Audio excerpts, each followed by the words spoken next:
Yep, we're all kinds of stubborn. I really thought I liked this. It was on one of my favorite movies of 2019.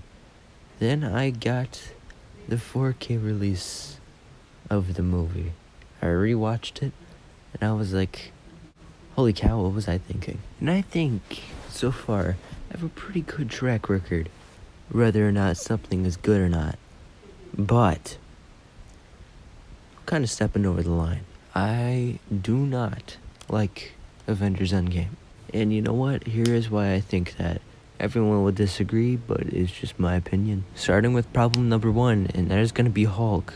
Do you guys remember when the Hulk was actually a big green monster and not a hybrid of a man and a big green monster? I understand that happened in the comics. I remember when it happened in the comics. I read that comic. But it was cool in the comic. But then when you take it on screen, I did not like Hulk on screen. He tried to make him funny, and that's supposed to be like his character at first. But I mean, come on, he always sticks with it now. Which leads to my second problem, Thor. Thor's a fat piece of trash in this. Apparently, you build so much off of Thor, and then all of a sudden, next movie, you decide to downgrade him to this fat slob who drinks alcohol every second of his life. Even Valkyrie thinks he's so lazy. He only comes out of his home, let's say this, once a month for supplies. Her quote's not mine. We only see him once a month when he comes in for supplies. Look, even she agrees, so I don't want to hear it in the comments. And my third thing is that it makes no sense. They overcomplicated this. It's too much for my small brain. How does time travel work? Is Back to the Future really BS? Who knows? I have another question. Where did Pepper Potts come from the final battle? Where did she come from? Who invited her? People think Iron Man was the real savior and that he actually saved everyone from Dusty. But that was a lie. Hulk is actually the one who brought people back. The only thing Iron Man did was really get rid of Thanos' army, and he died because of that. Why is Captain Marvel even in this? She does not need to be here. She's completely useless. She's gone for half the time, then gets a haircut, then flies into a ship. She comes out of nowhere. And I understand she went to space and saved Tony and Nebula, but that was so stupid. She was in one movie prior to this.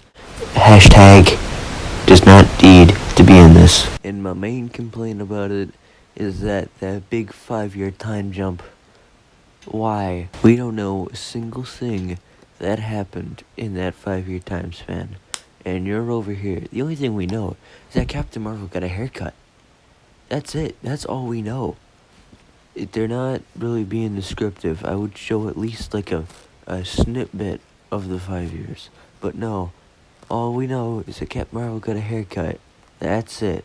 They just glossed over it. I understand that this is 3 hours long, but I mean, come on, The Irishman was 3 hours and a half. Instead of spending half an hour on jokes, how about we spend half an hour with what happened within that 5 years after Thor kills Thanos? That's it. That's it for Thanos. Then all of a sudden, he shows up from 2014, and timelines are messed up again. They've always been messed up, but this just rewinded the timeline. They were trying to make it better by putting the movies in the year they came out as the setting, but that does not work 1%. If anything, it makes it worse. And Nebula, don't get me started on Nebula. She's good in one scene, that's the beginning, and then she's just trash for the rest of it. Final battle is a mess, of course. How does Thanos know? Thanos from 2014. How does he know they have the stones? Did Nebula tell them? We got a snitch. I don't know, man. That was my take on Avengers Endgame. I do not like it.